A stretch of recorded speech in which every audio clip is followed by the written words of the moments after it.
You love your family. I love my family. I got 3 kids. And I want to take care of them even after I pass away.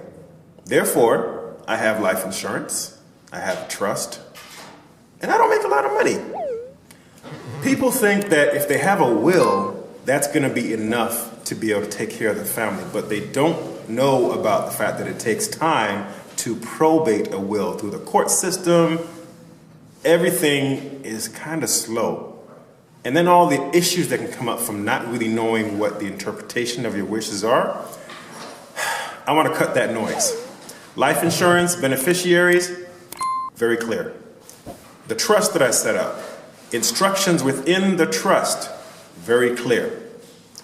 You as a parent can do the same. You don't have to be rich to have any of these things.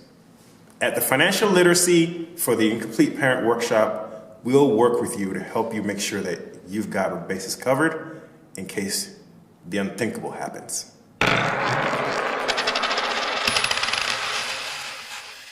Thanks for watching. A registration link is in the video description. Don't forget to like, subscribe, follow us on social media, and share with a friend.